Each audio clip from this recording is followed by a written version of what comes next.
Yo te engendré hoy, frase que obviamente tampoco calza con David. Pídeme y te daré por herencia las naciones y como posesión tuya los confines de la tierra. Ojo que esa petición no es una promesa para el creyente, esa promesa la está dando Dios a su Hijo, al que Él dice que es engendrado eternamente. Por lo tanto, las naciones son la herencia que Dios le ha dado al Padre hacia Cristo su Hijo. Los quebrantarás con vara de hierro, con vasija de alfarero los desmenuzarás. Ahora pues, oh reyes, sed prudentes, admitid amonestación, jueces de la tierra. Servid a Jehová con temor y alegraos con temblor. Honrad al Hijo para que no se enoje y perezcáis en el camino, pues se inflama de pronto su ira. Bienaventurados todos los que en Él confían. Esa es la palabra de Dios en esta tarde. He querido que podamos reflexionar o conversar un poquito respecto a eso, porque no hemos tenido la oportunidad de que podamos conversar precisamente en cuál es la razón por la que nuestro país de un tiempo hasta ahora ha convulsionado. Porque yo creo que ustedes se dan cuenta que el país no es lo mismo. Hemos cambiado radicalmente en nuestros valores, en lo que se está promoviendo. Lamentablemente todo esto, como dije, se ha asociado a una serie de problemas económicos. Y el Salmo comienza preguntando precisamente por qué las naciones se amotinan y por qué los pueblos piensan en cosas vanas, futiles y vacías. Yo no sé si ustedes me pueden ayudar rápidamente describiendo en sus palabras cómo ven ustedes el país donde vivimos hoy día. En breves palabras, ¿ustedes lo dicen? Para ustedes es un caos. ¿Cómo ven el país hoy día ustedes? Pervertido, violento, incierto, palabra igual como que nos dejan, ¿qué va a pasar? ¿Habrá gobernabilidad el próximo año? ¿Habrá prosperidad? ¿Podemos seguir con el nivel de vida que tenemos ahora, sí o no? ¿Ya? ¿Qué más? ¿Cómo lo ven? Fuera de control. Fuera de control. ¿Ya? Buena palabra igual por aquí. Permisivo, relativo. Permisivo con Relativo. permisivo y relativo. ¿Ya? Esa palabra relativo es una palabra peligrosa porque lo relativo significa que lo que es para ti malo, para mí no lo es. Y vivimos en esa cultura donde cada cual tiene su verdad. Y ojo, esa cultura donde cada uno tiene su verdad es una sociedad sin verdad, porque si cada uno tiene su propia verdad, entonces no existe. Y ojo que la verdad es un valor relativo, es decir, es un valor único que cada creyente lo puede obtener evidentemente de Dios y su palabra, porque la única fuente confiable para que la verdad no sea una verdad transable ni pasajera es que esa verdad se anclee en la palabra de Dios. Y ojo que una persona no creyente no puede tener verdad absoluta, porque las verdades del hombre son pasajeras, se van complementando o van cambiando. Se dan cuenta que lo que la gente pensaba o lo que la sociedad pensaba hace 40 años atrás, hoy día ya no lo piensa. Se han cambiado los valores. Por lo tanto, lo relativo es precisamente el síntoma de una sociedad que ha dejado a Dios de lado. ¿Qué más podemos decir de esta sociedad? Sí, valores. ¿Le ven futuro al país o no? O también esa palabra incierto, ingobernable, lo ven así como, ¿qué irá a pasar? ¿Podremos seguir teniendo libertad para predicar? ¿Podremos seguir teniendo libertad para mandar a nuestros hijos al colegio que lo quieran? ¿Podremos tener la decisión de decir que los hijos estudian bajo un colegio o bajo un sistema valórico que yo decía?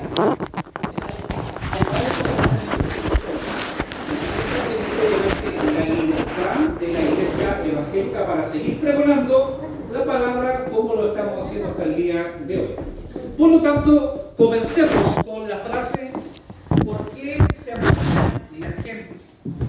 ¿Ya? ¿Por qué se amotinan las gentes? ¿Y por qué los pueblos piensan cosas vanas? En este caso, el motín del cual habla el salmista acá no es el motín contra el gobierno, ¿ya? No es el motín contra el gobierno de turno, sino que lo que está pensando acá es el motín o la traición o la insurrección que los pueblos y las naciones hacen contra quién? Contra Dios. Y precisamente al final de cuentas es contra Dios. Nuestra sociedad, por ejemplo, cuando intenta poner una visión distinta de país, cuando intenta poner una moralidad distinta, en el fondo están yendo contra quién? Contra Dios mismo. De hecho, Dios les molesta. Prácticamente lo que el texto dice es que Dios les molesta. Por lo tanto, en el fondo, lo que la sociedad quiere es rebelarse y es sacudirse precisamente el yugo de lo que se llama la religiosidad. Hoy en día, hablar de religión en una sociedad o en un país como este, o hablar de religión en un programa de televisión prácticamente no es bien visto. No es un tema que interesa. No es un tema que a la gente le encante. ¿Por qué? Porque en el fondo la gente ve que la religión, más que unir, divide. Ahora, sinceramente, hermanos queridos, es imposible que si hablamos del Evangelio podamos estar todos de acuerdo. Porque precisamente el mensaje del Evangelio ya en sí mismo es divisivo. ¿Por qué es divisivo? Porque habla de salvos y no salvos. Habla de bien y habla de mal. Habla de pecadores y habla de santos. Y precisamente el mensaje evangélico es divisivo porque el mensaje evangélico no se permite más de un camino. No se permite más de una verdad, ni se permite más de un Señor. Esa es la razón por la que el mensaje del Evangelio es divisivo. De hecho, si alguno piensa querer evangelizar y que la gente no aplauda por ser conciliadores, lo hallo que sea muy difícil. Porque cuando vamos a predicar, ¿qué decimos? Porque de tal manera amó Dios al mundo, para que todo aquel que se pierda, aquel que no se pierda, sino que tenga vida eterna. Y de eso cuando vamos a predicar el Evangelio, estamos dando por sentado que el que escucha es pecador, no es un santo. El mensaje evangélico categoriza al que escucha como un pecador que tiene como destino ¿qué cosa?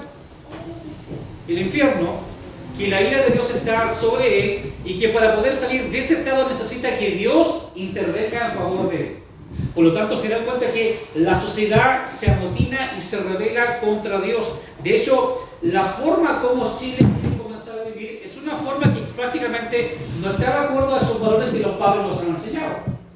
Entonces sigamos acá. ¿Por qué se amotinan las naciones? ¿Por qué se amotinan las gentes? ¿Por qué los pueblos piensan realmente cosas vanas y vacías? Hoy día la sociedad, precisamente lo que nos quiere imponer como urgencias, son cosas que realmente no son urgencias. ¿Cuál creen ustedes que son las cosas urgentes que tienen que estarse debatiendo en la televisión o en el país? ¿Cuáles son las cosas más importantes que el país debe estar conversando para saber cómo decidir bien? ¿Cuáles son los temas que ustedes ven? Las pensiones. Las pensiones, por ejemplo. La salud. La salud. Bueno, el estudio. La educación, ya. El trabajo. El trabajo, el bien del trabajo. El tiempo frito. El tiempo.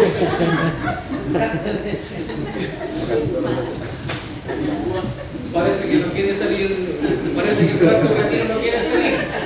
Parece que no quiere salir el cuarto retiro. ¿Ya? ¿Qué más? ¿Cuáles son los temas que tienen que estar discutiéndose? Y en el fondo, de repente, si ustedes se han dado cuenta, de repente se empiezan a discutir temas que son de minorías. Y no digo de que el creyente no sea respetuoso con aquellos que son minorías. Pero, por ejemplo, el matrimonio igualitario no es un tema país. No es un tema país. Y ojo, aquí yo no estoy invitando a que la gente descalifique a aquellos que se sienten, obviamente, en su fantasía como sexo distinto, pero lo que estoy diciendo es que esos temas no son temas que son relevantes para todo el país. ¿Qué otro tema minoritario ya se impone? El aborto. El aborto no es un problema país, ni siquiera es un problema de salud. Ni siquiera es un problema de salud. ¿Qué otro tema tenemos que se está discutiendo que son minoritarios? Aborto. Los derechos de los niños. ¿Qué otro tema? Hola, pase adelante. Ya. Aborto, derechos de los niños, identidad de género. ¿Qué más? ¿Saben por qué les planteo esto? Porque tenemos que aprender a diferenciar cuáles son los temas preponderantes que deben ser puestos en el tapete de la discusión política y no los temas de élite. Repito, no estamos diciendo que la Iglesia persiga a aquellas minorías, pero sí estamos diciendo que esos temas no abarcan la totalidad. Los temas que ustedes han planteado son temas que obviamente son atingentes a toda la comunidad. La salud, la pensión, el trabajo, la vivienda, la migración, el terrorismo, la tranquilidad, ¿cierto? La delincuencia, el narcotráfico, son temas que deben ser discutidos. Pero precisamente como dice el salmista, la gente se amotina contra Dios y los pueblos piensan cosas vanas. Hemos llegado a una sociedad donde a lo malo se le llama bueno y a lo bueno se le llama malo, como claramente el profeta lo enseña. Ha pasado a ser así. ¿Se han dado cuenta que estamos en una sociedad donde, entre comillas, los buenos son malos y los malos son buenos? Por ejemplo, lo que pasó en la insurrección del 19 de octubre, 18 de octubre. ¿Qué pasó? ¿Los malos quiénes eran? Carabineros fue satanizado y toda la fuerza armada satanizada. Y yo no digo que a alguien no se le haya pasado la mano, porque puede haber sido así. Y al final, ¿quién eran las ovejas blancas y las palomas? Entonces, se dan cuenta cómo se trastorna y se da vuelta, se dan cuenta cómo el pecado en el cual la gente vive tiende a ser que lo injusto sea pasado por justo y lo injusto sea pasado por justo. Y lamentablemente vivimos en una sociedad así. Y la iglesia tiene el deber también de no solamente pregonar desde el púlpito, sino que en nuestras conversaciones diarias poner en el tapete esta conversación. Yo sé que conversar estas cosas probablemente haga que la gente nos tilde, o sea, fascista hasta capaz que le diga, ¿ya? Homofóbico, no sé, chupamella del gobierno, hay muchas cosas, pero el sentido común nos hace entender de que hay cosas que son preponderantes, que no pueden ser futiles y que cuando tengamos un debate presidencial se puedan poner realmente en el tapete de la conversación y discusión los temas que son sumamente importantes y urgentes para el país. Porque repito, ya a la gente que no tiene salud o que no tiene dinero le interesa casi nada aquí si hay matrimonio igualitario o no. ¿Ya? No le interesa mucho. Sigamos. ¿Por qué se amotinan las gentes? Y los pueblos piensan cosas vanas. Se levantarán los reyes de la tierra y príncipes consultarán unidos ¿contra quién? Contra Jehová y contra su ungido, diciendo: rompamos sus ligaduras y echemos de nosotros sus cuerdas. Noten que aquí reyes habla de gente importante y ojo que habla de personas que se concertan y que se unen, en este caso no contra un gobierno, sino contra precisamente Dios y contra su ungido, que en este caso es obviamente representación de la segunda persona de la Trinidad. Noten que aquí se confabulan, se unen. Probablemente habla de reyes que no piensan del todo igual, pero sí piensan igual a la hora de ir contra Dios. En este caso pueden haber partidos políticos que no piensan igual, que a lo mejor son muy disímiles, pero que a la hora de unirse contra precisamente principios morales que son importantes, son capaces de echar por tierra sus diferencias contra precisamente lo que hoy día llamamos no un Estado laico, sino que un Estado religioso. Expliquemos qué es lo que es un Estado laico, ¿me parece? Cuando en el país se habla de que se quiere un país laico, se refiere a que los valores que se desprenden de la cristiandad no se han tomado en cuenta a la hora de legislar. Por ejemplo, el valor de la vida es un valor cristiano. ¿Ya? El valor de la vida. Porque precisamente, obviamente, Dios creador de la vida, el Espíritu Santo y el Hijo también. Entonces, en este caso, el valor de la vida es un problema para las abortistas. Es un problema para quienes, por ejemplo, proponen una agenda para la eutanasia o simplemente para atentar contra la vida del hombre. ¿Por qué la nación no quiere un Estado religioso o un Estado donde la religión tenga preponderancia? Porque el Estado laico se refiere a un Estado cuyos valores son laicos, es decir, no son religiosos. Por ejemplo, valores laicos son la responsabilidad, la puntualidad, el trabajo en equipo. Y no digo que no sean valores importantes. Son valores importantes, ¿cierto? El ser responsable y puntual. Pero no tienen nada que ver esos valores a la hora de defender principios bíblicos. ¿Qué otro valor defiende la Biblia, por ejemplo, aparte de la vida? La dignidad del ser humano. Es un valor bíblico. No por su origen geográfico, sino por su origen divino. Independiente de si el hombre es rico o es pobre, incluso independiente si la persona se cree hombre o mujer o lo que sea, el hombre por esencia merece respeto. ¿Qué otro valor entendemos de la Biblia que es un valor religioso? Por ejemplo, la fidelidad matrimonial. Es un valor bíblico. Es un valor incluso que es importante porque recuerden que el matrimonio es una parábola viviente entre Cristo y la iglesia. Por lo tanto, la infidelidad arruina precisamente esa imagen o esa comparación. ¿Qué otro valor bíblico o religioso está presente en nuestra sociedad? El derecho de los padres a educar a sus hijos, cosa que la Biblia se lo da a ¿quién? A los padres. ¿Cuál es el escollo de ese valor para la gente que intenta imponer ideología hoy día? ¿Qué intentan hacer grupos minoritarios con la gran mayoría? Que el Estado decida por los padres. Y de hecho, los padres, evidentemente, son la autoridad bíblicamente divina de Dios ante sus hijos en la etapa de la crianza. Evidentemente, en la etapa de la crianza, ellos no saben mucho de Dios, ellos solamente ven a sus padres. Los padres deben hacer bien su trabajo porque son la imagen precisamente de esa autoridad divina.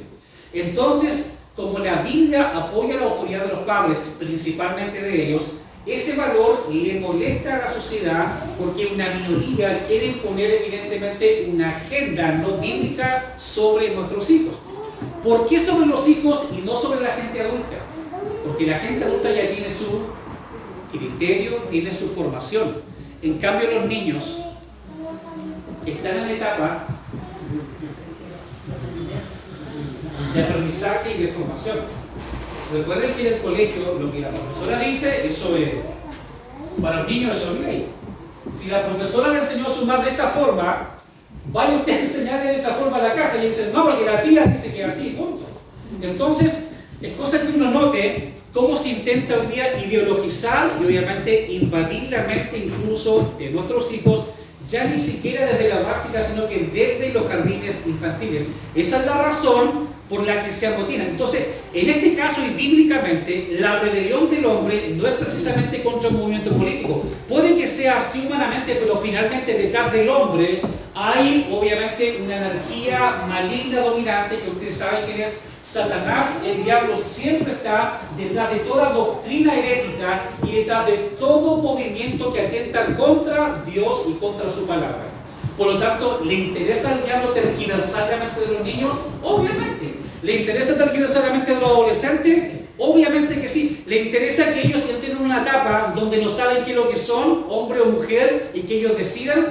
¿Se dan cuenta? Porque al final, como dice el hermano José, esa idea de que los padres son tutores les es una especie de traba para que ellos puedan decidir si abortan o no, si toman pastillas o no, si deciden qué es lo que son o no. En cambio, la palabra le otorga al padre la facultad de educar y formar a sus hijos desde la tierna infancia.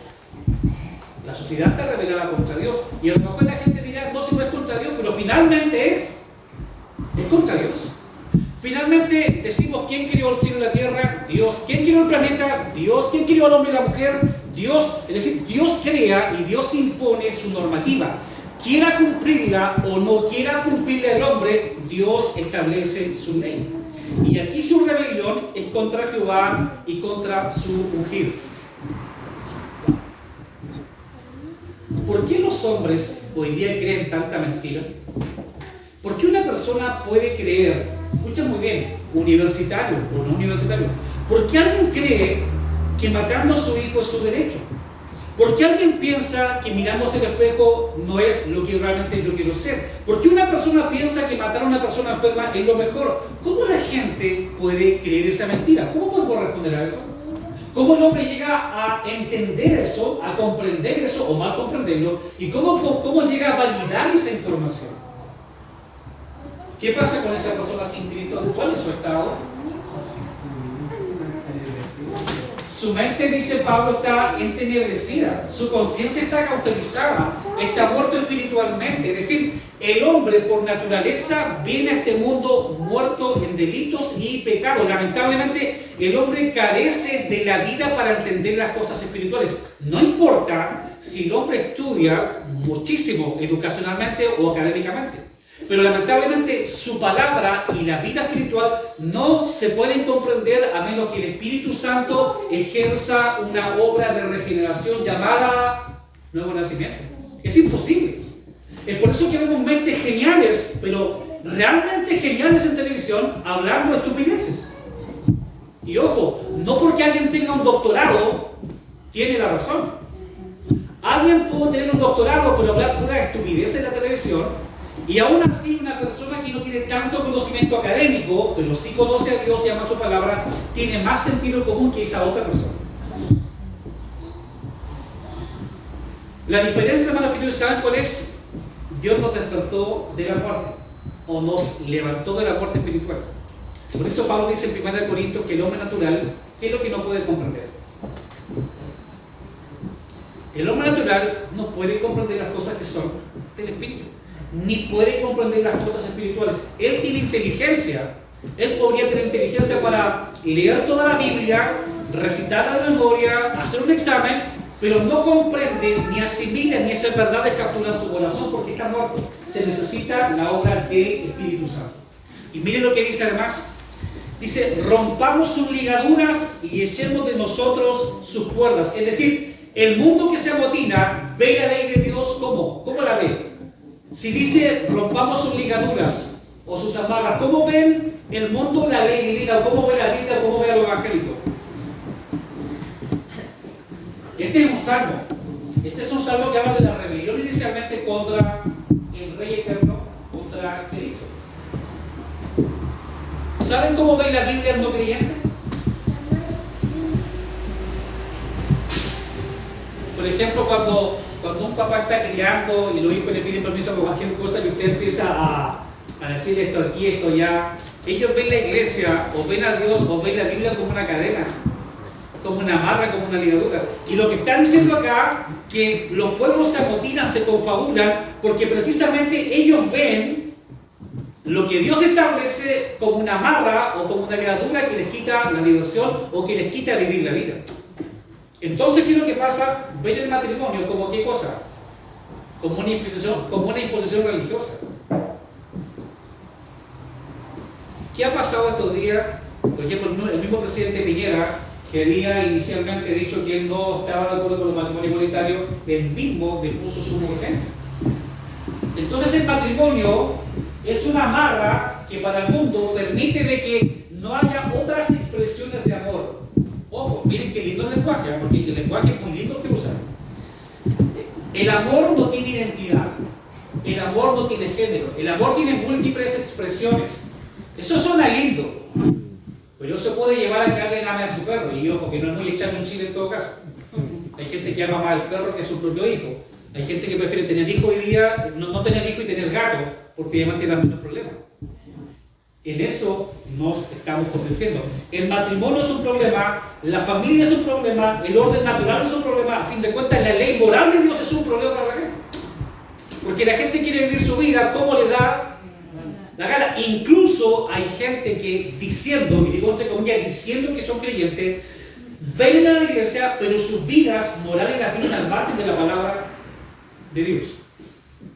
Rompamos las ligaduras y echemos de nosotros sus cuerdas. Es decir, la sociedad, desde que Adán pecó, está intentando dejar de lado a Dios y su palabra de sus propias vidas. Y créanme, más de alguna vez ustedes y yo lo hemos hecho. Si es que somos sinceros. ¿O no? Amén. No es solamente un tema del mundo. Incluso los creyentes que todavía no son perfectos, en más de alguna vez hemos vivido o tratando de decidir o hacer algo conforme a algo que la palabra de Dios no lo dice y no lo hace. ¿Ya? Así que cuando alguien nos pregunta ¿por qué el mundo está revelado? Bueno, el mundo es pecador. El principio de la naturaleza del hombre pecador, ¿cuál es? ¿Vivir de acuerdo a lo que Dios dice o es vivir de espaldas a Él?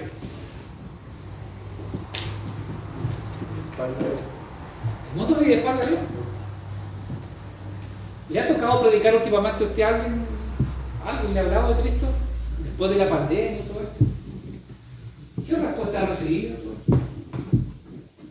Alguien me preguntó si el Evangelio es tan bueno, si promete felicidad, si promete todo lo que uno sabe, ¿por qué la gente no lo acepta?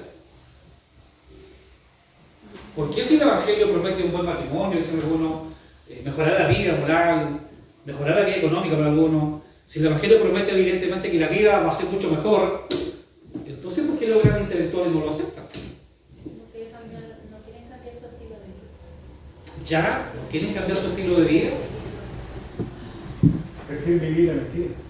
Si el Evangelio no le hace mal al mundo, si el Evangelio hace hombres de bien, trabajadores, buenos padres, buenas madres, buenos hijos, hombre honesta, hombre proba, gente que es un aporte social, ¿por qué entonces se ataca tanto el Evangelio? Es la pregunta. Si produce buenos ciudadanos.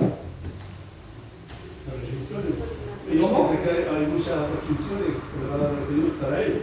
Ya. Y eso lo fundamenta a no. ¿Alguien me podría decir si alguna vez Cristo hizo mal a alguien? Hablemos de su ministerio terrenal. ¿Creen ustedes que Cristo le hizo mal a alguien? ¿Y por qué terminó crucificado? ¿Por qué incluso, es más, en la última etapa de su vida, por qué prefieren dentro de todo el cúmulo de envidia que tenían que usted, por qué prefieren crucificarlo y liberar no a alguien bueno, sino que prefirió liberar a gente? Y Barrabás era un sedicioso, un homicida, un hombre malo. O sea, cambian a Cristo, que tanto bien hizo, por precisamente un delincuente. Créanme que estamos frente a una situación bastante similar. La sociedad prefiere dejar de lado la voz de Dios y rechazarlo y vivir su vida simplemente de espaldas a Él. La razón por la que el mundo encuentra que el Evangelio es una tontera, locura, estupidez y lo más horrendo es porque precisamente todavía están muertos en delitos y pecados. La única razón y la diferencia que hay entre ustedes que son creyentes y el mundo que está afuera es que simplemente el Señor fue quien usó su Espíritu Santo para convencernos. Ahora, si Dios tiene que usar su Espíritu Santo para convencernos de pecado, justicia y juicio, ¿cuál es nuestra condición anterior a ese convencimiento? ¿Estamos a favor de Dios o en contra? Porque el Espíritu nos convence, ¿cierto? De hecho, cuando vamos a predicar, debemos pedirle al Espíritu Santo que nos dé la capacidad, ¿cierto?, de predicar la palabra, pero también la capacidad de que Él convenza, que Él convenza, no la capacidad, que Él convenza a esa persona de pecado. Porque si no es así, aunque le predique un maestro en la teología, aunque le hable el mejor pastor, créanme, no va a haber ningún resultado. Absolutamente ninguno. ¿Por qué? Porque ya dijeron ustedes que la mente del hombre está entenebrecida, el hombre está ciego, el hombre está esclavo del pecado, en Juan 8, el hombre vive de espaldas a Dios, está muerto en delitos, y en esa condición de muerte espiritual, porque el hombre no está enfermo espiritualmente, el hombre está muerto. Y eso hay que reconocerlo, el hombre no está muerto, o sea, el hombre no está ni enfermo ni pataleando, el hombre está muerto, y en esa condición el hombre odia a Dios. Ahora, eso explica por qué la sociedad está como está.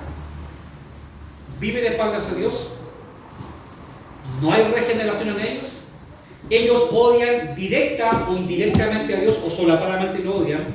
Ahora, ¿creen ustedes que estos motines, creen ustedes que estos intentos de callar la voz de la iglesia le preocupan a Dios? Veamos lo que sigue la lectura bíblica.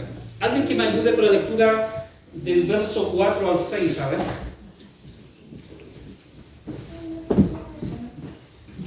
El temor de los cielos se reirá. El Señor se burlará de ellos. Ya. ¿Podemos repetir esa frase? El verso 4 dice: el que mora en los cielos se reirá. El Señor se burlará de ellos. Y en el 5 dice, luego hablará a ellos en su lengua Ya. y lo turbará con su ira. Ya.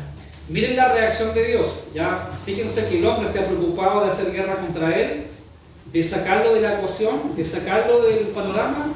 Pero ¿cuál es la reacción divina? Recuerden que este es un salmo de lectura poética. Hay mucha poesía aquí, hay muchas figuras. Dice: el Señor se reirá. La risa de Dios desde el cielo. Ahora, no es una risa burlona, sino que es una risa al ver el intento estúpido del hombre de tratar de inquietar a Dios. Dios no está inquieto.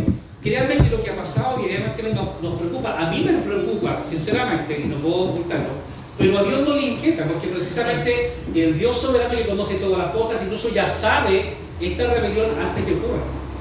¿Se acuerdan que nos predicamos acerca de Judas el otro día? y que esa traición no sorprende a Cristo, porque esa traición ya está anunciada, pero a pesar que está anunciada, no significa de que Judas era un mono mecánico que estaba cumpliendo órdenes proféticas, sino que él estaba actuando de acuerdo a su maldad. Y en este caso, lo que está diciendo que aunque el hombre trama contra él lo que sea, ¿ya? No hay ninguna acción del hombre que pueda inquietar al trono de Dios. Aquí se habla de reyes de la tierra confabulados y se habla de Jehová y también se habla de su ungido. Por lo tanto, Dios no tiene miedo, Dios no está confundido, Dios no está preocupado que le vayan a quitar el trono, Dios no está preocupado de quién salga el 19. A nosotros sí probablemente nos preocupa en cierta manera, pero Dios no. Dios se ríe de eso. Y se ríe en el sentido de que en él hay absoluta tranquilidad. Y esa es la razón por la que los creyentes, cuando alguien muere, podemos decir que la paz de Dios, que sobrepasa todo entendimiento, le guarda el corazón. Porque Dios no está alterado ni por el dólar, ni porque hay una variante Omicron. No, Dios no le altera. Y precisamente esa paz inalterable de Dios es la que Dios ofrece a todo el creyente, incluso en la situación que nosotros estamos viviendo en este momento. Es como si Dios se pasease en el cielo y mirara al hombre tratando de sacudirse el yugo divino, sacudirse la idea que es creación, pero el hombre no lo puede hacer. El hombre puede negar la existencia de Dios, incluso negar la verdad cristiana de la creación divina ex nihilo, o sea, de la nada, que el hombre voltó de Dios, y abrazar la teoría de la evolución. El hombre puede hacerlo. Pero finalmente, esa teoría que el hombre abrace no le va a llevar, obviamente, a extinguir la esencia ni tampoco la presencia divina. Por lo tanto, Dios al ver lo que está pasando, lo que el hombre intenta hacer simplemente no puede hacer otra cosa que reírse o burlarse de ellos, en el sentido de que ninguna acción del hombre puede alterar ni siquiera en un más mínimo grado la agenda divina. Créanme que si por alguna razón en Chile llegamos a tener un gobierno comunista, está dentro del plan divino.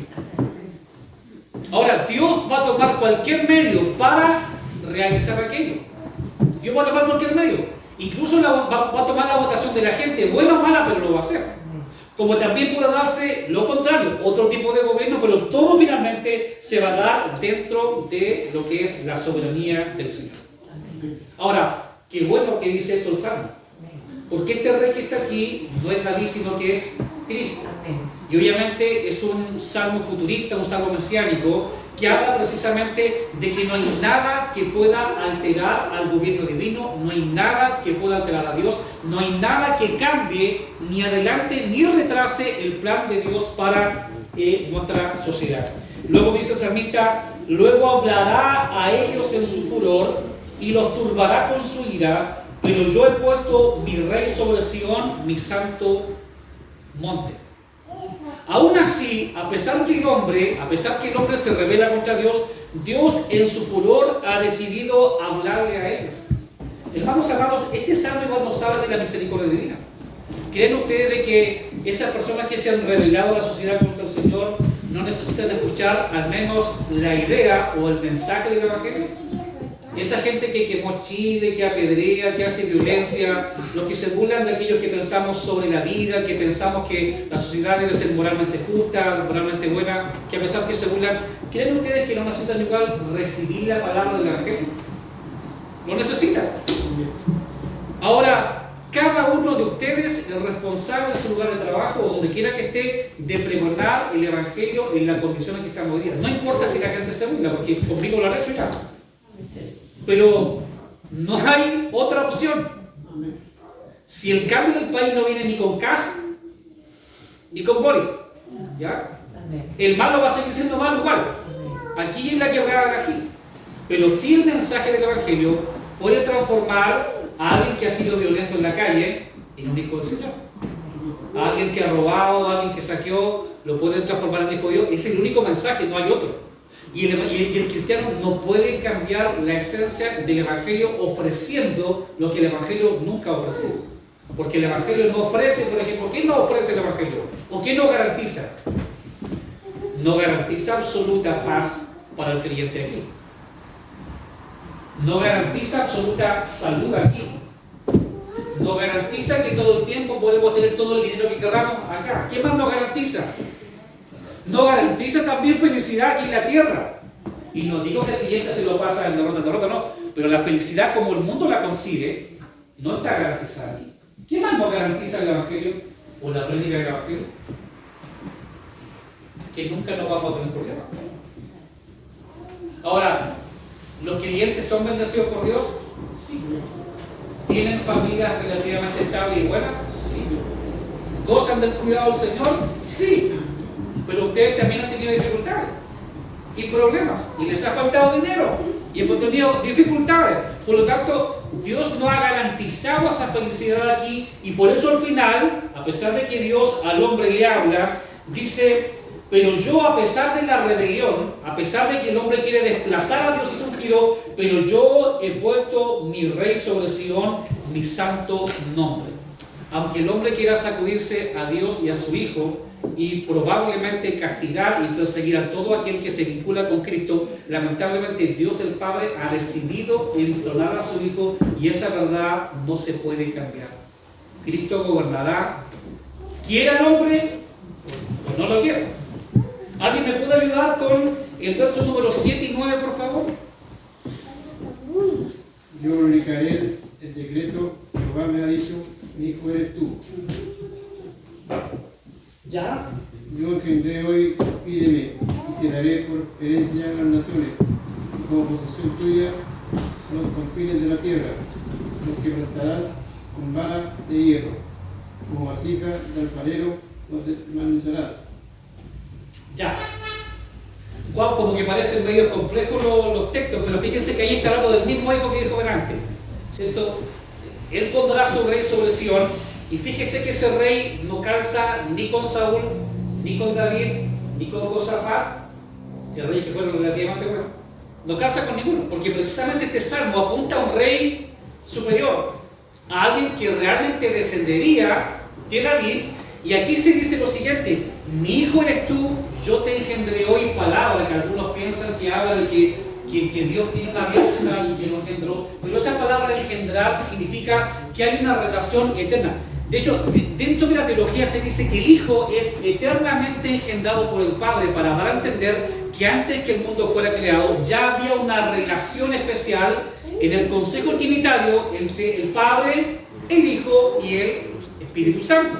¿Ya? Mi hijo eres tú, yo te engendré hoy, y luego dice: pídeme y te daré por herencia las naciones. En este caso, pídeme, ¿a quién está haciendo alusión? ¿A quién se le está diciendo pídeme?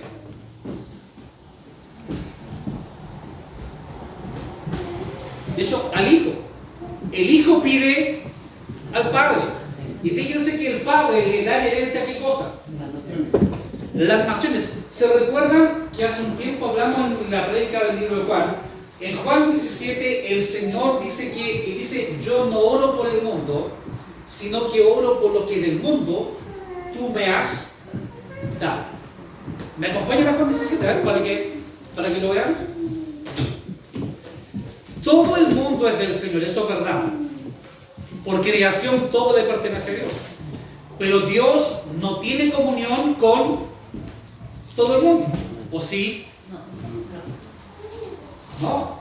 De hecho, ustedes sabían que en cierta manera los inconversos igual tienen el Espíritu Santo. Yo sé que es controversial lo que estoy diciendo. Miren lo que estoy diciendo, pero escúchenme muy bien. En cierta manera, los inconversos igual tienen el Espíritu Santo. ¿En qué sentido? Ustedes lo tienen en el sentido salvífico, que Él los convenció y Él los regeneró. Pero el Espíritu Santo es el principio de la gente de vida. Es decir, cuando Dios creó al hombre, dice la palabra que Dios sopló en él, ¿qué cosa? Aliento de vida. La vida física y la vida espiritual son sostenidas ¿por quién? Por la tercera persona de la Trinidad, que es el Espíritu Santo. Por lo tanto, en cierta manera, el inconverso igual tiene el Espíritu Santo, pero no en el sentido salvador, sino que ¿en qué sentido? En el sentido de la manutención de la vida, porque si no fuera por él, no hay vida. No hay vida. Para que no se equivoque, ¿cómo se mantienen vivos los seres humanos? Porque el corazón le late por sí solo, ¿verdad? De cierta manera. Pero ¿quién mantiene latiendo ahí el corazón? El agente de la vida. Entonces, de esta manera lo tienen, pero no como Salvador. lo tienen porque mantienen su corazón latiendo y lo mantienen respirando. En cambio, el creyente tiene el Espíritu Santo reposando sobre él desde el día de la salvación porque lo convenció y como dice Efesios 1, ahora el creyente ha sido sellado porque ese Espíritu Santo vive constantemente en él. Y esa es la razón. Hermanos, sí, la verdad es que el ministerio del Espíritu Santo es bastante hermoso, no es solamente para santificar, no, Él es el agente de la vida. Dios creó, y en cierta manera el Espíritu Santo lo que hizo fue hermosear y darle orden y deleite ocular a todo lo que nosotros vemos. De la misma forma, cuando uno nació de nuevo, quien hermosea al creyente mediante la santificación, ¿quién es? Bueno, nunca las personas de la Trinidad trabajan aisladas, siempre están los tres, pero principalmente y eficazmente es el Espíritu Santo quien, no es que haya hecho otro hombre en sí físicamente, sino que lo que ya está, lo está reordenando para que vuelva a ser como originalmente debería haber sido al principio con esa justicia original. Así que somos herencia del Señor. ¿Qué es lo que dice Juan 17? ¿No les parece a ustedes raro que el Señor diga yo no oro por el mundo? ¿Qué opinan de eso? Yo no ruego por el mundo. Si alguien lo encuentra antes que yo lo puedo leer. Dice Juan 17, verso 9. Yo ruego por ellos, hablando de sus discípulos, no ruego por el mundo, sino por los que me diste, porque tuyos son. Y todo lo mío es tuyo, y lo tuyo mío, y he sido glorificado en ellos. Es decir, en este caso, el Señor Jesucristo tiene un pueblo escogido y adquirido que es de todas las razas de la tierra. Por lo tanto, hay creyentes que son de China, aunque no lo crean, países muy cerrados al Evangelio, en Chile, en Rusia. Es decir, creyentes hay en todos lados. Y en este caso, Dios le ha dado, de acuerdo a Juan 17, Dios le ha entregado como regalo al Hijo, precisamente aquellos que son de Él. ¿Qué dijimos el otro día en Juan capítulo 13, verso 1? ¿Se recuerdan? Acerca de Cristo, hablando de los suyos. ¿Alguien me puede recordar lo que decía Juan 13, 1? Dice, antes de la fiesta de la Pascua, sabiendo Jesús que su hora había llegado para que pasase de este mundo al Padre, como había amado a los suyos que estaban en el mundo, los amó hasta el fin. ¿A quiénes amó Jesús de acuerdo a ese texto? Y que allí está, obviamente está la historia de Judas más adelante. Dice, ¿amó a quién? A los suyos. A los suyos. Por lo tanto, pídeme y te daré por herencia las naciones y como posesión tuya los confines de la tierra. Los quebrantarás con vara de hierro, como vasija de alfarero los desmenuzarás. Y esto implica que la rebelión del hombre tendrá un término. No siempre el hombre podrá levantar su mano contra Dios, sino que Dios en algún momento dado, Él enjuiciará a este mundo. No tenemos sentido de venganza nosotros, pero sí llegará un momento en que Dios ejecutará justicia con todos aquellos que hacen lo malo. Yo estoy seguro que el sentido de justicia ustedes lo tienen bien activado. Porque cuando ustedes ven en la tele que esta gente se desorden y mal y no les pasa nada, ¿qué les pasa a ustedes? Sinceramente, ¿no le ha pasado de repente querer agarrar el... a mí para dar mal? ¿No le ha pasado esa idea que, Señor, por favor, haz justicia? De hecho, no es malo querer que haya justicia. Ya, no es malo querer eso. De hecho, el creyente tiene hambre y también tiene sed de eso. ¿Ya? Pero cuidado con pedir justicia, porque si Dios pidiera justicia, no quedamos ni siquiera nosotros en pie. Nadie queda en pie. Pero sí claramente el creyente pide justicia porque Dios nos ha creado y ha compartido, ¿cierto?, ese atributo suyo con nosotros, aunque no es perfecto. Y esa es la razón por la que los creyentes también anhelamos que haya justicia. ¿Qué pensarían o qué piensan de una película cuando los malos triunfan y la película queda allí? ¿Con qué sensación quedan ustedes? ¿Por qué no encuentran como este? Siempre ganan los jovencitos. ¿Cómo? Siempre ganan los jovencitos.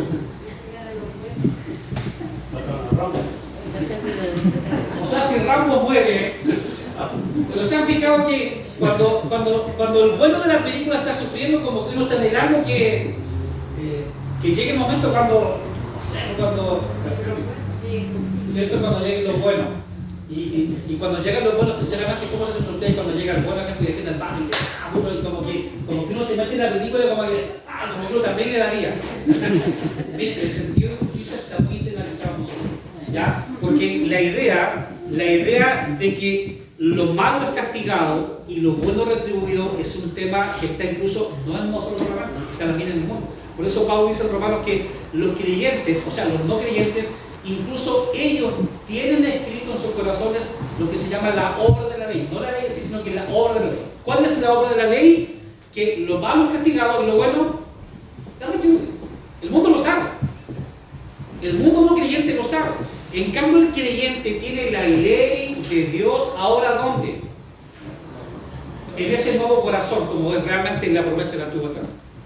Entonces llega un momento en que Dios hará justicia a este mundo que hoy día se está revelando. Finalmente, ¿qué dice el verso 10 al verso 12?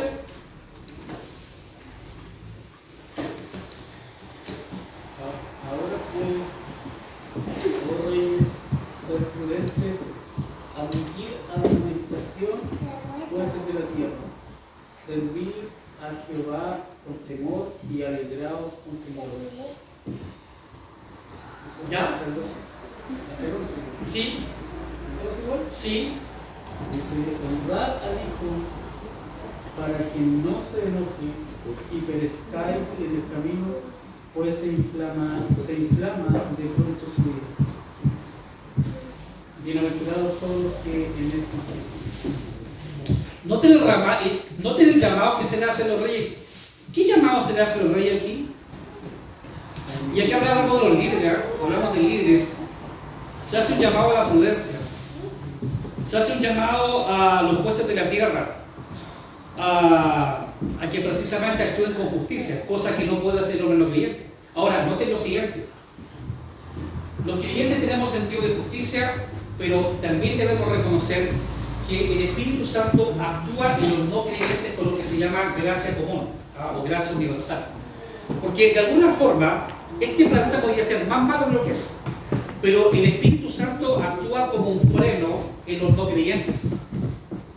De alguna forma lo frena.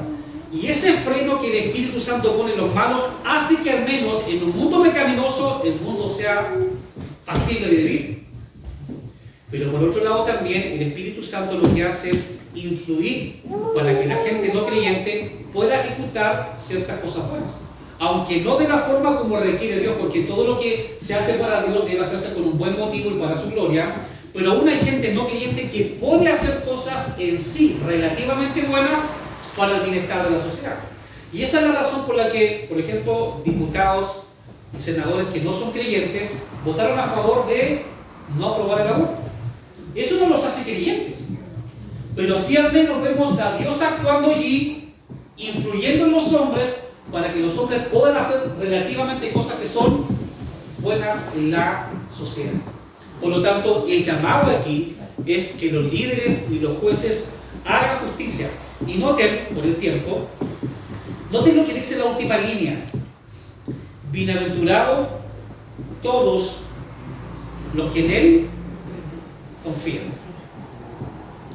Yo sé que en cierta manera hay preocupación en mayor o menor grado. Nos preocupa la rebelión, el amotinamiento de la gente. Nos preocupa que no haya seguridad, nos preocupa que suba la delincuencia, nos preocupa que haya drogadicción, nos preocupa que realmente no se castigue el mal como se está castigando, y pareciera a veces para la gente que no calza a Dios en un mundo como el que está. En este caso, Dios ha prometido que su Hijo está entronado. Nunca debemos perder de vista que el texto dice que Él ha puesto en Sión a su santo Hijo. Yo he puesto sobre Sión a mi Rey, en mi santo monte. ¿Eso qué significa? Que el trono donde Cristo está sentado es un trono que no se puede evadir. Es un trono donde no hay cambio. Es un trono donde no hay elecciones. El Padre entrona a su Hijo y ese reino es absolutamente seguro. Allí no hay motivación. Allí no hay rebelión, allí no hay nada de eso. Es por eso que los creyentes, y a mí me puede haber pasado que cuando uno ve tanta noticia y ve tantas cosas por las redes sociales, que va triunfando que este otro va acá, que pasa esto, hasta uno puede llenarse de ansiedad. Llenarse de ansiedad. Porque uno dice, wow, si pasa esto, ¿qué? Y la verdad que no debemos perder de vista que en todo el entorno, en el desorden y el caos, como dijo el hermano Morel, que está pasando en el país, en el trono alto y sublime, el Señor Jesucristo está sentado en control de todas las cosas que pasan. Por eso termina el Salmo diciéndonos, bienaventurados y felices todos los que en Él confían. Yo sé que el Salmo 1 comenzó con la bienaventuranza y el Salmo 2 termina con la bienaventuranza. ¿Ya? Yo siempre le oro al Señor por mi hija, yo tengo 4. Tengo 4 y necesito que el Señor me ayude. ¿Ya? Entonces digo, Señor, tú sabes que tengo que educar a 4, necesitamos un país que esté tranquilo para eso. Pero si no fuera así, bueno, el Señor sabe el futuro. Ahora, lo más difícil en medio de toda esta agitación es confiar que Dios está en perfecto control. Decirlo es relativamente muy fácil, experimentarlo puede ser un poco más complejo, pero así termina el Salmo. Así que, hermanos queridos, lo que está pasando en Chile no nos sorprende mucho, ¿cierto? ¿O a ustedes les sorprendió verdaderamente? No. Si el hombre pecador es capaz de hacer mucho más, ¿o me equivoco? ¿Qué más malo podría pasar en este país? A ver, ustedes que ya han vivido más que yo. Que sea más liviana la justicia de lo que es. ¿Que sea qué? Más liviana todavía la justicia de lo que es. Que sea más lineal la justicia, porque los jueces estén corrompidos ya hasta las masas y no hagamos nada. Y nos transformemos como México. El narcotráfico tiene tomada la justicia y tiene tomado obviamente los políticos. ¿Qué más podría ser peor? Armando. Nos parezcamos más a nosotros. Ya. Yo sé que las redes sociales siempre son, no, vamos a hacer Venezuela, vamos a hacer como Cuba. La verdad es que, si ustedes me preguntan a mí, yo no quiero un país donde tengamos que andar navegando, ni buscando comida por aquí y por allá, sino que somos un país rico con muchos recursos, marítimos, forestales, mineros. Que tengamos que andar escondidos sirviendo al Señor. Tampoco. Créanme que en otros países se pasa. Pero esperamos. Bueno, ustedes saben, y aquí yo no voy a. Pero ustedes saben que nunca el comunismo ha tenido afinidad con el Evangelio. Jamás. Jamás, jamás. ¿Ustedes saben que para el comunismo qué es lo que es el Evangelio, qué es lo que es el cristianismo? ¿El qué? El opio del pueblo, se decía Marxismo Lenin. Ahora, el opio del pueblo no en un sentido que sea bajo, sino que el opio, ustedes saben que es una sustancia que produce. Entonces, para ellos el cristianismo es como si volara a las personas, como que lo extrapola para que se olviden de sus problemas. No. El cristiano está absolutamente realista, está sobrio y lúcido de lo que está pasando. Estamos ajenos a eso. Sabemos lo que está pasando, pero como dice el Salmo, nuestra confianza está en Él. Por eso que tenemos que rogarle al Señor para que podamos, repito, como dije al inicio, nos alegramos que el aborto se suspendió, pero no vamos a terminar votando por gente que aprueba el aborto. O sea, no, es incompatible. Que por eso digo que los creyentes profesamos una cosa, después hacemos otra cosa muy distinta. Es imposible, repito, es imposible que un candidato tenga todo a fin, pero no es imposible. Imposible. Pero sí, la iglesia no solamente está mirando en un tema económico, porque muchos están preocupados del bolsillo, pero también debemos preocuparnos de otras cosas. A mí me preocupa que el Estado me obligue a que mis hijas tengan que estar en un colegio donde le enseñen una agenda moral donde yo no pueda decir nada. A mí me preocupa. Me preocupa un gobierno de nuestros nietos van a tener anticonceptivo a los 13 años. O van a decidir cambiarse lo que quieran a cualquier edad sin consentimiento de los padres. Eso me preocupa. Al final de cuentas, como alguien dijo, a la iglesia le preocupa esos temas morales y éticos porque del bolsillo se ocupa el Señor. Se ocupa el Señor. ¿Ya? Ahora es verdad, pues sí, yo no digo que la gente tiene buenas canciones, es verdad. Pero no solamente el tema dinero. Y de hecho, Lota, ustedes saben que Lota se ha caracterizado por ser bien rojizo. su tiempo explota la comunista, o sea, aquí en el portado raro nos tiramos un par de cosas de carbón y la gente votaba. Pero ojo, la iglesia es un cuerpo que ha sido vivificado por el Espíritu Santo, sus afinidades, sus amores, sus objetivos y metas y ambiciones son distintas, y nosotros debemos vivir aquí la temporalidad, pero luz de la eternidad. Tenemos que estar pensando, ojo, algún día este mundo va a ser ideal, pero todavía no. Todavía estamos ahí con mucho valle, pero tenemos que hacer lo máximo posible para que con nuestro voto y nuestra vida cívica podamos colaborar a que la sociedad esté mejor. ¿Qué les parece? Yo no les voy a decir por quién voten, es un problema a ustedes. Pero lo que sí le he dicho a mucha gente, que la gente debe votar correctamente, porque salga un buen gobierno o un mal gobierno, tenemos que someternos igual al gobierno, como dice la palabra del Señor. Y siempre es mejor someterse a un buen gobierno que a uno malo. Porque si sale uno malo, no voy a tirar piedra a la calle y me voy a sacar semáforo. Aunque no queramos someternos, no nos someteríamos. Bueno, cuando el apóstol Pedro llama a honrar al rey, en la primera carta, el rey era Nerón. Nada más que Nerón. Las primeras persecuciones de la iglesia formales se iniciaron con Nerón. Por lo tanto, uno dice, pero ¿qué está escribiendo Pedro? ¿Honrar al rey? Sí, es lo que está escribiendo. O sea, una de las cosas que identifica a la iglesia es su respeto por las autoridades, porque en Romanos 13 dice con mucha claridad que aquel que resiste la autoridad que Dios permite que haya, resiste precisamente a Dios. Ahora, ¿hasta cuándo se exige el respeto de la iglesia? ¿Hasta cuándo una autoridad no nos pida algo que vaya contra la clara enseñanza de la palabra del Señor? No sé si alguna vez va a haber persecución, pero así como el mundo avanza, uno dice es inevitable. El cristianismo es un escollo, no solamente en Chile. Créanme que la agenda del género en el mundo, el cristianismo es un problema. Porque el cristianismo es un bastión de reserva moral. Por lo tanto, cuando queremos hablar de identidades sexuales, cuando queremos hablar de matrimonio igualitario, que ojo, yo no ando criticando a la gente homosexual, yo tengo alumnos y colegas y me llevo obviamente con él sin ningún problema, ¿ya? Pero evidentemente debería normalizar es distinto, ¿ya? Ojo, los creyentes deben ser respetuosos. Nunca un creyente debe, por ejemplo, yo al pastor Soto no lo justifico bajo nada, sino que de repente se le arrancan los pavos por el monte,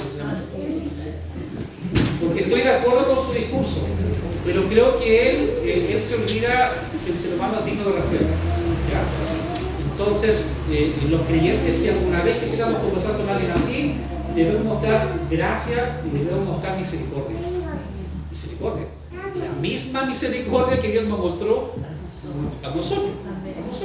Repito, ¿ya? Entonces, el cristianismo es una reserva moral, ¿ya? Por eso que a veces hay gente que le hace un flaco favor al cristianismo, por esas aventuras que hacen por televisión, donde denuncian, y creo que la verdad es que no lo hacen, repito que no hacen un flaco favor, porque la iglesia, aunque pregona la verdad, la iglesia siempre lo pregona evidentemente con valentía, pero nunca con descalificación. Eso es muy íntimo. Eso es muy íntimo. Bueno, ¿qué les parece si terminamos orando? Sabemos por qué se amotina la gente, porque viven lejos del Señor, viven en pecado, su vida está absolutamente muerta e insensible a las cosas espirituales, ¿ya? Para ellos la ley de Dios es una ligadura de la cual se quieren soltar. Todo lo que huele a religión, no le gusta. Yo hasta la clase de religión quiero sacar del colegio. ¿Perdón? Por supuesto que sí. No, es que lo que pasa es que cuando nosotros hablamos de religión, de hecho quizás ahí se incorporan todas las religiones. Cuando la palabra religión se toma, entonces hay, no sé, pues se toma el hinduismo, el catolicismo, no sé, hasta el mormonismo, entonces cuando se habla de religión, todos creen que están hablando de ese universo de creencia y práctica religiosa. Pero en este caso, lo que se rechaza no es la religión en forma universal, sino que se rechaza el cristianismo. Correcto. En 100% eso. O sea, por eso quería hacer esa acotación, porque muchas veces nosotros pensamos de que aquí están rechazando a los hinduistas, por ejemplo, y no es así, porque eso es religión también, sino que están rechazando el cristianismo por los principios y valores que existen. Porque dijimos delante, como bien dijimos, ¿cierto? Que, a ver, cuando Cristo dice, yo no he venido a traer paz sino espada, es un texto, wow. ¿En qué sentido Cristo trae espada? En que ser creyente incluso puede traer profundas diferencias hasta contra los propios familiares. El cristianismo es exclusivista. Es solamente Cristo y solo Cristo. Por la fe y solo la fe. Es por gracia y solo gracia. No hay ninguna otra cosa. De hecho, el cristianismo es bastante voluble, a veces se vuelve un poco camaleónico el catolicismo. Pero el cristianismo como tal profesa a un Señor y no hay más que eso. Y esa es la razón por la que nos ven, como dice usted, nos ven como separatistas, como fanáticos, porque precisamente no tenemos otro camino paralelo. La Biblia habla que solamente en Cristo hay salvación y fuera de Él no hay. Ahora, ¿cómo recibe el mundo ese mensaje? Cuando le decimos que solamente en Cristo hay salvación y fuera de Él no hay salvación, ¿cómo recibe el mundo ese mensaje? Es muy absoluto. Sí, es así. Pero lamentablemente es así. Para el mundo lamentablemente es así. No hay salvación fuera de Cristo y esa es la razón por la que si persiguieron a Cristo, ellos perseguirán a todo aquel que se identifica con Cristo. Él realmente nos anticipó al Señor. En el mundo van a tener aflicción. El mundo los va a perseguir. Y no nos va a perseguir simplemente por cualquier cosa. Nos persiguen por estar identificados con Cristo, con su causa, con su palabra y con los valores que claramente nos impone. Su ley. La única forma de no ser perseguidos sería, ¿cuál creen ustedes? Ser cristiano online. Ser cristiano online sería una forma de que nadie te persiga, incluso te hallen como choriflán, no sé. Este cristiano bueno, que no es como el otro. No, pero que no hay dos caminos. No hay. Y lamentablemente mucha gente prefiere recibir el aplauso del mundo antes que su incomprensión. Y para eso solamente necesitamos transar el Evangelio. Y si transamos el Evangelio o lo potabilizamos, el Evangelio deja de ser Evangelio. Recuerden que el que convierte no somos nosotros. Nosotros plantamos y regamos y el crecimiento lo da el Señor. Pongámonos de pies para orar al Señor.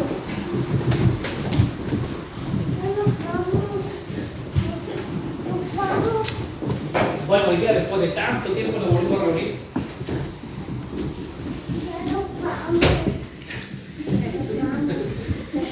Sí, mi amor, sí, ya no. Bueno, solamente quiero decirles también de que los cristianos no podemos dividirnos en cuanto al voto, ¿ya? No dejamos de ser hermanos pero sí todo aquel que ama a Cristo el Señor y conoce los principios de la palabra, tenemos que llegar a algunos principios similares, ¿ah? O criterios similares a la hora de ver. Así que Dios bendiga al coronel Iglota, que Dios bendiga al país, ¿ya? Y los invito a que vamos a votar el 19, no vamos a quedar en la casa, no estamos, ¿ya? Tienen que levantarse a votar y también les pido, cristiana y amablemente, si podemos compartir precisamente lo que sabemos, ¿ya? Lo podemos hacer. Yo sé que alguien probablemente no está de acuerdo, pero podemos hacerlo amablemente, siempre con gracia. Señor, hemos estado orando desde temprano, clamando a ti, porque tú eres el que pone y saca reyes y el que muda las edades en los tiempos. Hay un cierto grado de preocupación en nuestra vida porque estamos frente a una votación trascendental en el país, la cual va a definir dos modelos. Y aunque tu iglesia no tiene color político, Señor, tenemos el deber también de acudir ese día, de votar de una forma correcta y bíblica, afianzados en tu palabra, a fin de que en nuestro país haya orden, tranquilidad, haya disciplina, pero que también pueda haber una sociedad que pueda mejorar sus problemas sociales. La iglesia no desconoce que hay gente que sufre, que hay gente que necesita mejor salud, mejor pensión, mejor sueldo. Eso no lo desconocemos, Señor.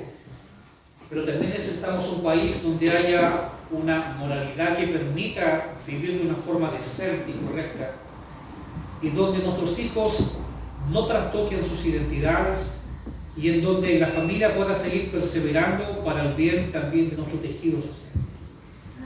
Señor bendito, tú eres el soberano, en ti confiamos. Entendemos que el mundo se amotina, se revela, que el mundo quiere sacudir tu ley porque les molesta, porque no les permite vivir una vida desenfrenada como quisieran muchos. Pero Señor, permite que tu iglesia, en medio, Señor, de esta situación que estamos pasando, siga pregonando tu palabra a través de los distintos medios que tú nos permites. Siempre con valor, con diplomacia.